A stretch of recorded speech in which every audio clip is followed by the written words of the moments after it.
ఇప్పుడు మన ఇంట్లో ఇద్దరు ఉన్నప్పుడు ఇద్దరికి 2 కర్రీలు కావాలండి. ఒకళ్ళకి పులుసు కూర కావాలి, ఒకళ్ళకి సాంబార్ కావాలి. మనము 2 ఒకేసారి ఎలా చేయొచ్చో నేను మీకు ఈజీ ప్రొసీజర్లో చూపిస్తాను. ఇప్పుడు కందిపప్పు నానబెట్టుకున్నామండి. ఇప్పుడు కొంచెం నిమ్మకాయ సైజ్ అంతా చింతపండు నానబెట్టుకున్నాం కదా. ఇప్పుడు కూరగాయలన్నీ వాటర్లో వేసాను. బెండకాయ, వంకాయ, టమోటో, పచ్చిమిరపకాయ అన్నీ వాటర్. ఇప్పుడు మనము పులుసు కూరకి ఇది చూడండి, ఆయిల్ కొంచెం వేసాం కదా. ఆయిల్ వేసిన తర్వాత కొద్దిగా జీలకర్ర, మెంతులు, కొద్దిగా మెంతులు జీలకర్ర వేసాం. ఇప్పుడు ఆవాలు వేస్తున్నాం. ఇప్పుడు శనగపప్పు,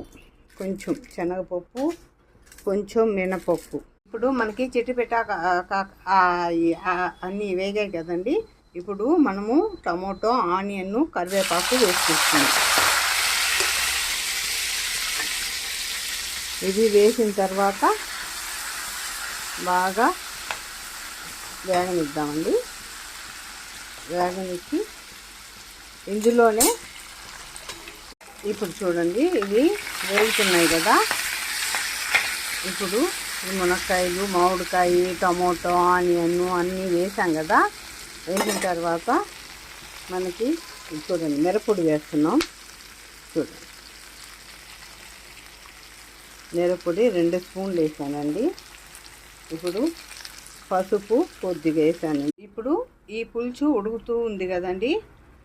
ఇప్పుడు ఈ కందిపప్పులో మనము ఒక గిన్నెలో ఈ కూరగాయలన్నీ కట్ చేసి ఈ గిన్నెలోకి వేసుకొని పప్పు మీద పెట్టుకుందాం. పప్పు మీద పెట్టుకున్న తర్వాత కొంచెం ఇంగువ పొడి వేద్దాం. ఇంగువ పొడి వేసిన తర్వాత మనం మూత పెట్టేసి బాగా ఒక 4-5 విజిల్లు రానిద్దామండి.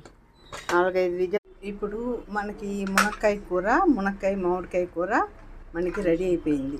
ఇప్పుడు నేను 2 కూరలుగా చూపిస్తానన్నా కదా. ఇప్పుడు చూడండి, ఈ మునక్కాయ కూర మనం కొంచెం గిన్నెలోకి మునక్కాయ మామిడికాయ కూర తీసుకుంటున్నాం.